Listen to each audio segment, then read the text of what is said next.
Hi అండి, ఎలా ఉన్నారు? అందరూ బాగున్నారా? ఈరోజు వీడియో ఏంటంటే ఇంట్లోకి బ్రేక్ఫాస్ట్ ఉప్మా చేశాను. అది మీతో షేర్ చేసుకుందామని వీడియో చేశానండి.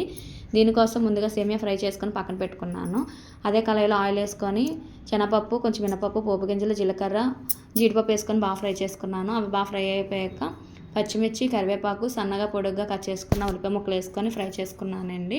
అవి బాగా ఫ్రై అయిపోయాక ఒక క్యారెట్ ముక్క చిన్న ముక్కలుగా చేసుకొని వేసేసుకున్నాను.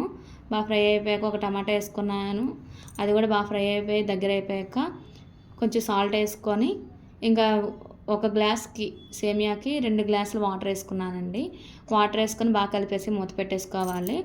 ఆ వాటర్ అంతా బాగా తెరిలిపోయాక మనం ఆల్రెడీ ఫ్రై చేసి ఉంచుకున్న సేమియాని అందులో వేసుకొని ఒక స్పూన్ నెయ్యి వేసుకొని కలిపేసి మూత పెట్టేసుకోవాలండి. ఒక 10 నిమిషాలు అలా వదిలేస్తే ఇంకా వాటర్ అంతా ఎగిరిపోతుంది.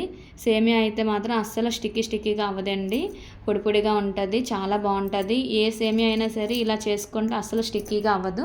ఒకసారి ట్రై చేయండి. నా వీడియో కనుక మీకు నచ్చితే నా ఛానల్ సబ్స్క్రైబ్ చేసుకోండి. బాయ్ అండి, ఇంకో వీడియోకి వద్దాం. బాయ్.